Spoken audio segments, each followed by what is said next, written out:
નમસ્કાર, આપનું હાર્દિક સ્વાગત છે એજ્યુકેશન ગુજરાત ચેનલમાં. આજે આપણે ધોરણ 8માના વિજ્ઞાન વિષયનો 7મો પાઠ કિશોરાવસ્થા તરફ. આ પાઠનું સ્વાધ્યાય પોથીનું સંપૂર્ણ સોલ્યુશન વિડીયો માધ્યમ શીખવાના છે. ચેનલ પર નવા આવ્યા તો ચેનલ સબસ્ક્રાઈબ કરો, વિડીયોમાં લાઈક શેર કરી દેજો. પ્રશ્ન નંબર 5 છે. નીચેના પ્રશ્નોના 1-2 વાક્યમાં ઉત્તર રાખો. પહેલો પ્રશ્ન, કઈ ઉંમરને વ્યક્તિની ટીનેજર્સ કહે છે? તેનો જવાબ છે 13 થી 18 કે 19 વર્ષ સુધીની ઉંમરને કિશોરને ટીનેજર્સ કહે છે. બીજો પ્રશ્ન, તરુણાવસ્થા દરમિયાન થતો સૌથી મોટો દેખીતો બદલાવ જણાવો. તેનો જવાબ છે તરુણાવસ્થા દરમિયાન થતો સૌથી મોટો દેખાતો બદલાવ વ્યક્તિની ઊંચાઈમાં એકાએક થતો વધારો છે. ત્રીજો પ્રશ્ન, પૂર્ણ ઊંચાઈની ગણતરીનું સૂત્ર શું છે? તો કે હાલની ઊંચાઈ એટલે કે સેમીમાં અને હાલની ઉંમર છે પૂર્ણ ઊંચાઈ એ છેદમાં લખવાની, બરાબર. એને ગુણકમાં 100 કરવાના એટલે એ ગણતરી મળી જશે. ચોથો પ્રશ્ન, તરુણાવસ્થા દરમિયાન છોકરાઓના પ્રજનન અંગોમાં કેવા પ્રકારનો ફેરફાર થાય છે? તેનો જવાબ છે તરુણાવસ્થા દરમિયાન છોકરાના પ્રજનન અંગ જેવા કે શુક્રપિંડ તેમજ શિશ્ન સંપૂર્ણપણે વિકસિત થઈ જાય છે, તેમજ શુક્રપિંડ શુક્રકોષો ઉત્પન્ન કરે છે. પાંચમો પ્રશ્ન, યૌવનારંભ દરમિયાન છોકરીઓના પ્રજનન અંગમાં શું ફેરફાર જોવા મળે છે? તેનો જવાબ છે યૌવનારંભ દરમિયાન છોકરીઓના અંડપિંડ કદમાં વધે છે, તેમજ અંડપિંડમાંથી અંડકોષ પરિપક્વ બની મુક્ત થવાનું શરૂ થઈ જાય છે અને ગર્ભાશયનો પણ વિકાસ થાય છે. છઠ્ઠો પ્રશ્ન, અંતઃસ્ત્રાવ એટલે શું?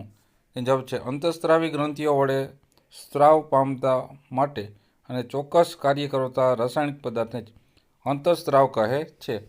આ અંતઃસ્ત્રાવ પોતાના લક્ષ્યાંક એટલે કે લક્ષ્યાંક સ્થળ પર પહોંચીને ચોક્કસ કાર્ય કરે છે. સાતમો પ્રશ્ન, શરીરમાં થતા પરિવર્તન માટે જવાબદાર અંતઃસ્ત્રાવી ગ્રંથિના રાસાયણિક સ્ત્રાવ માટે વપરાતો શબ્દ કયો છે? તો એ છે અંતઃસ્ત્રાવ. આઠમો પ્રશ્ન, અંતઃસ્ત્રાવી ગ્રંથિ એટલે શું? તેનો જવાબ છે જે ગ્રંથિઓ નલિકા વિહીન હોય અને અંતઃસ્ત્રાવ ઉત્પન્ન કરે છે તેને અંતઃસ્ત્રાવી ગ્રંથિ કહે છે. દાખલા તરીકે પિટ્યુટરી ગ્રંથિ, અંડપિંડ, શુક્રપિંડ અને થાઇરોઇડ વગેરે. નવમો પ્રશ્ન, સ્ત્રીના સ્તનના વિકાસ અને દૂધસ્ત્રાવી ગ્રંથિઓની પરિપક્વતા માટે કયો અંતઃસ્ત્રાવ જરૂરી છે? તેનો જવાબ છે સ્ત્રીઓના સ્તનના વિકાસ અને દૂધસ્ત્રાવી ગ્રંથિઓની પરિપક્વ માટે ઇસ્ટ્રોજન નામના અંતઃસ્ત્રાવી જવાબદાર છે. પ્રશ્ન નંબર 10, સ્ત્રીઓના પ્રજનન અવસ્થાનો આરંભ કેટલામા વર્ષથી થાય છે અને ક્યાં સુધી ચાલે છે? તેનો જવાબ છે સ્ત્રીઓના પ્રજનન અવસ્થાનો પ્રારંભ 10 થી 12 વર્ષની ઉંમરથી આરંભ થાય છે અને 45 થી 50 વર્ષની ઉંમર સુધી ચાલે છે. 11મો પ્રશ્ન, રજો દર્શન કોને કહે છે? તેનો જવાબ છે તરુણાવસ્થાની શરૂઆતમાં થતા પ્રથમ ઋતુસ્ત્રાવને રજ દર્શન કહે છે. 12મો પ્રશ્ન, રજો નિવૃત્તિ એટલે શું? તેનો જવાબ છે સ્ત્રી 45 થી 50 વર્ષની ઉંમરે ઋતુસ્ત્રાવ બંધ થઈ જવાની ક્રિયાને રજો નિવૃત્તિ કહે છે. 13મો પ્રશ્ન, બાળકના લિંગ નિશ્ચયન માટે સંદેશા કઈ રચનામાં હોય છે? તેનો જવાબ છે ફલિત અંડકોષ એટલે કે યુગ્મજનના રંગસૂત્રોમાં. 14મો પ્રશ્ન, રંગસૂત્રોનું સ્થાન જણાવો. તેનો જવાબ છે પ્રત્યેક કોષના કોષ કેન્દ્રમાં હોય છે. 15મો પ્રશ્ન, મનુષ્ય દરેક કોષમાં કેટલા રંગસૂત્રો હોય છે અને તેમાંથી લિંગ રંગસૂત્રો કેટલા હોય છે? તેનો જવાબ છે મનુષ્યના દરેક કોષ કેન્દ્રમાં 23 જોડ રંગસૂત્રો હોય છે, જેમાંથી 2 રંગસૂત્રો એટલે કે 1 જોડ છે એ લિંગી રંગસૂત્રો હોય છે. 16મો પ્રશ્ન, મધુપ્રમેયનો અસર ધરાવતો અંતઃસ્ત્રાવ જણાવો. તો એ છે ઇન્સ્યુલિન, જેને મધુપ્રમેય એટલે કે ડાયાબિટીસની વાત કરે છે. 17મો પ્રશ્ન, રુધિરમાં ક્ષારની માત્રાને સંતુલિત કરતો અંતઃસ્ત્રાવ કયો છે? તો એ છે એડ્રીનાલિન. 18મો પ્રશ્ન, સમતોલ આહાર એટલે શું? જવાબ છે જે ખોરાકમાં પ્રોટીન, કાર્બોદિત, ચરબી એટલે કે ફેટ, વિટામિન અને ખનિજ ક્ષારનો પર્યાપ્ત માત્રામાં હાજરી હોય તેને સમતોલ આહાર કહે છે. 19મો પ્રશ્ન, લોહ તત્વની અગત્યતા સમજાવો. તેનો જવાબ છે લોહ તત્વ એ રુધિરનું નિર્માણ કરે છે. રુધિરના એક ઘટક એવા રક્તકણમાં પણ આવેલા આ હિમોગ્લોબિન બંધારણમાં જરૂરી છે. હિમોગ્લોબિન શ્વસન વાયુઓનું વહન કરે છે. લોહ તત્વની ઉણપ પૂરતા પ્રમાણમાં હિમોગ્લોબિન બનતું નથી, જેથી એનિમિયા પણ થાય છે. પ્રશ્ન નંબર 20, લોહ તત્વો એટલે કે આયર્નની ભરપૂર ખોરાક જણાવો. તેનો જવાબ છે લીલા પાંદડાવાળા શાકભાજી, ગોળ, માંસ, સંતરા અને આંબળા વગેરે છે. 21મો પ્રશ્ન, પ્રોટીન આપતા ખાદ્ય પદાર્થના નામ લખો. તેનો જવાબ છે દૂધ, ધાન્ય તેમજ કઠોળ અને માંસ પણ છે. 22મો પ્રશ્ન, ચરબી આપતા ખાદ્ય પદાર્થ જણાવો. તેમાં ઘી, તેલ, માંસ અને ઈંડાનો સમાવેશ થાય છે. પ્રશ્ન 6 છે વ્યાખ્યા આપવામાં. કિશોરાવસ્થા, જીવનકાળની એવી અવસ્થા કે જેમાં શરીરમાં પ્રજનનની પરિપક્વતાની પ્રાપ્તિ માટેના પરિવર્તન થાય છે, જેને કિશોરાવસ્થા કહે છે. 7મો પ્રશ્ન, માગ્યા મુજબ ઉત્તર લખો. આમાં અંતઃસ્રાવી ગ્રંથિ સામે અંતઃસ્રાવ કયો છે એ કહેવાનું છે. પિચ્યુટરી, એમાં વૃદ્ધિ માટેનો અંતઃસ્રાવ છે. થાઇરોઇડમાં થાઇરોક્સિન, એડ્રિનલમાં એડ્રીનાલિન, શુક્રપિંડમાં ટેસ્ટોસ્ટેરોન, અંડપિંડમાં ઇસ્ટ્રોજન, સ્વાદુપિંડમાં ઇન્સ્યુલિન હોય છે. પ્રશ્ન નંબર 8મો, નીચેના પ્રશ્નના જવાબ માટે આપેલા વિકલ્પમાંથી સાચો વિકલ્પ પસંદ કરો. પેલું, બધા જ પ્રાણીઓ નિશ્ચિત વયે પહોંચ્યા પછી જ ખાલી જગ્યા કરે છે. એ છે પ્રજનન. બીજો પ્રશ્ન, કઈ વય જૂથનો ગાળો ટીન્સ અવધિનો છે? તો એ છે 13 થી 18 કે 19 વર્ષનો. ત્યારબાદ પ્રશ્ન નંબર 3, 11 વર્ષની ઉંમરે એક છોકરો તેની પૂર્ણ ઊંચાઈના 81% ઊંચાઈ પ્રાપ્ત કરે છે, જ્યારે છોકરી તેની પૂર્ણ ઊંચાઈના 88% ઊંચાઈ પ્રાપ્ત કરી લે છે. ચોથો પ્રશ્ન, સામાન્ય રીતે છોકરીનો અવાજ તીણો હોય છે અને છોકરાનો અવાજ ભારે હોય છે. 5મો પ્રશ્ન, નીચેનામાંથી કઈ ગ્રંથિનો પોતાનો સ્રાવ નલિકા દ્વારા મુક્ત કરે છે? તો કે પ્રસ્વેદ ગ્રંથિઓ, તેલી ગ્રંથિઓ અને લાળ ગ્રંથિ, એટલે કે આપેલ તમામ આવશે. 6મો પ્રશ્ન, માદા પ્રજનન અંગ તરીકે ખાલી જગ્યા કરે છે? તો એ છે અંડપિંડ. 7મો પ્રશ્ન, જાતીય અંતઃસ્રાવો કઈ ગ્રંથિના અંતઃસ્રાવના નિયંત્રણમાં હોય છે? તો એ છે પિચ્યુટરી. 8મો પ્રશ્ન, ટેસ્ટોસ્ટેરોન અને ઇસ્ટ્રોજન અંતઃસ્રાવના ઉત્પાદનનું નિયંત્રણ કઈ ગ્રંથિમાંથી ઉત્પન્ન થતા અંતઃસ્રાવ દ્વારા થાય છે? તો એ છે પિચ્યુટરી ગ્રંથિ દ્વારા. 9મો પ્રશ્ન, સ્ત્રીઓમાં પ્રજનન ઉંમરની શરૂઆત ત્યારે થાય છે જ્યારે ઋતુસ્રાવની શરૂઆત થાય છે. 10મો પ્રશ્ન, લગભગ ખાલી જગ્યા વર્ષની ઉંમરે ઋતુસ્રાવ થવાનું બંધ થઈ જાય તો 45 થી 50.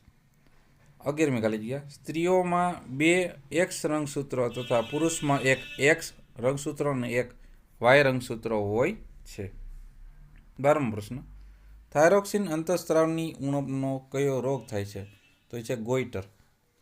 13મો પ્રશ્ન, થાઇરોક્સિન અંતઃસ્રાવ માટે કયું ખનિજ તત્વ જરૂરી છે? તો એ છે આયોડિન.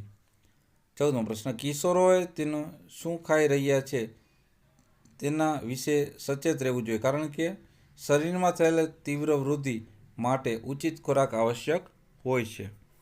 15મો પ્રશ્ન, નીચેનામાંથી કયો ખોરાક કિશોરો માટે ઉચિત છે? તો છે રોટલી, દાળ, શાકભાજી. ત્યારબાદ પ્રશ્ન નંબર 9, યોગ્ય શબ્દ વડે ખાલી જગ્યા પૂરો.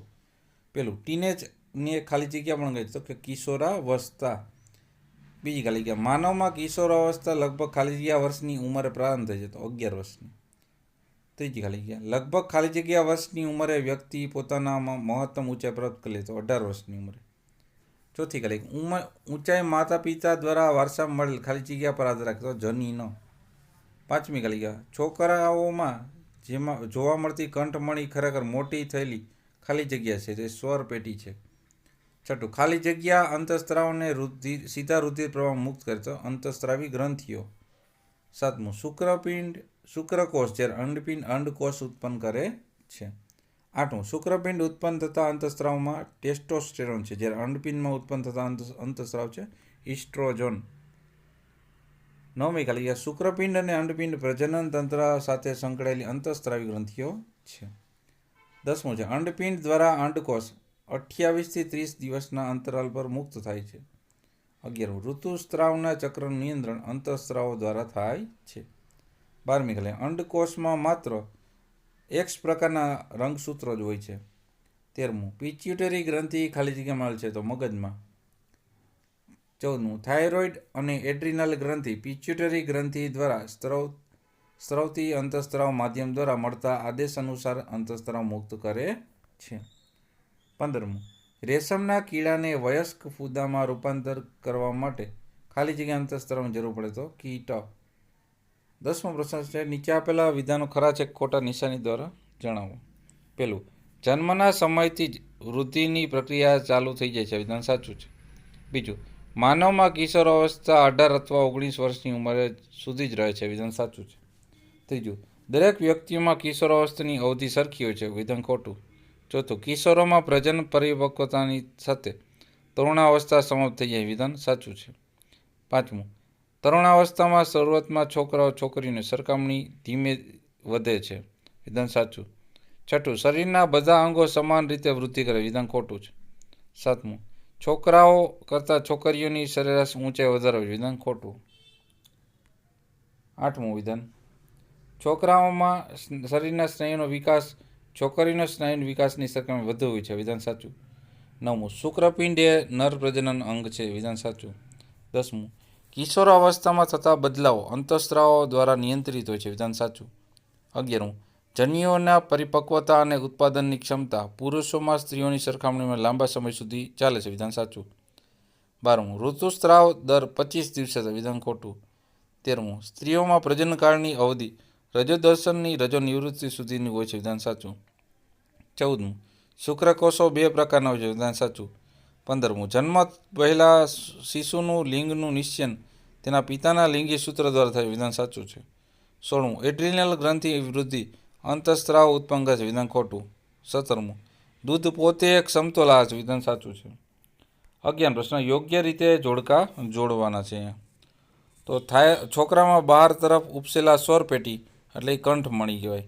નલિકાવિહીન ગ્રંથિ તો એ છે અંતઃસ્ત્રાવી ગ્રંથિઓ. મગજ સાથે જોડાયેલ અંતઃસ્ત્રાવી ગ્રંથિ તો છે પિટ્યુટરી ગ્રંથિ. ચોથું છે અંતઃસ્ત્રાવી ગ્રંથિઓનો સ્ત્રાવ, એનું નામ છે અંતઃસ્ત્રાવ. પાંચમું, સ્વાદુપિંડનો અંતઃસ્ત્રાવ તો એ છે ઇન્સ્યુલિન. માદા અંતઃસ્ત્રાવ તો એ છે ઇસ્ટ્રોજન. થાઇરોક્સિનનો સ્ત્રાવ કરનાર ગ્રંથિ તો એ છે થાઇરોઇડ ગ્રંથિ. ટીન એજ અવસ્થાનું બીજું નામ તો એ છે કિશોરાવસ્થા. અંતઃસ્ત્રાવો અહીં રુધિર પ્રવાહની મદદથી જ પહોંચે છે, એ છે લક્ષ્યાંગ. સ્વરપેટી તેમાં આવશે કંઠસ્થાન. અને કિશોર અવસ્થામાં આવતા પરિવર્તન માટેનો શબ્દ એટલે કહેવાય તરુણાવસ્થા. તો આપણે આ પાઠના સ્વાધ્યાય પોથીનું સંપૂર્ણ સોલ્યુશન જોતા રહો એજ્યુકેશન ગુજરાત ચેનલ શીખતા રહો. થેન્ક યુ, આભાર.